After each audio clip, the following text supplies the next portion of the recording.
Now the Lord was gracious to Sarah as he had said, and the Lord did for Sarah what he had promised.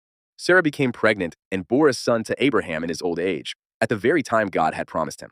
Abraham gave the name Isaac to the son Sarah bore him. When his son Isaac was 8 days old, Abraham circumcised him, as God commanded him. Abraham was 100 years old when his son Isaac was born to him. Sarah said, "God has brought me laughter, and everyone who hears about this will laugh with me." And she added, "Who would have said to Abraham that Sarah would nurse children? Yet I have borne him a son in his old age." The child grew and was weaned, and on the day Isaac was weaned, Abraham held a great feast. But Sarah saw that the son whom Hagar the Egyptian had borne to Abraham was mocking. And she said to Abraham, "Get rid of that slave woman and her son, for that woman's son will never share in the inheritance with my son Isaac."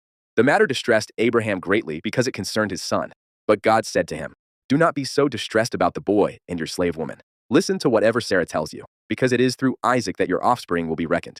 I will make the son of the slave into a nation also, because he is your offspring." Early the next morning, Abraham took some food and a skin of water and gave them to Hagar.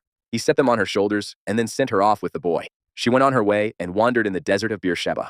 When the water in the skin was gone, she put the boy under one of the bushes. Then she went off and sat down about a bowshot away, for she thought, "I cannot watch the boy die." And as she sat there, she began to sob. God heard the boy crying, and the angel of God called to Hagar from heaven and said to her, "What is the matter, Hagar? Do not be afraid. God has heard the boy crying as he lies there. Lift the boy up and take him by the hand, for I will make him into a great nation." Then God opened her eyes, and she saw a well of water. So she went and filled the skin with water and gave the boy a drink. God was with the boy as he grew up. He lived in the desert and became an archer. While he was living in the desert of Paran, his mother got a wife for him from Egypt.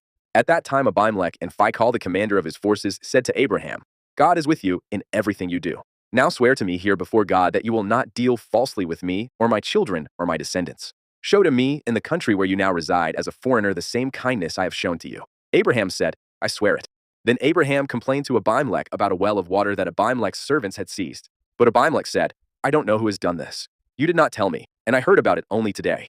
So Abraham brought sheep and cattle and gave them to Abimelech, and the two men made a treaty. Abraham set apart 7 ewe lambs from the flock, and Abimelech asked Abraham, "What is the meaning of these 7 ewe lambs you have set apart by themselves?" He replied, "Accept these 7 lambs from my hand as a witness that I dug this well."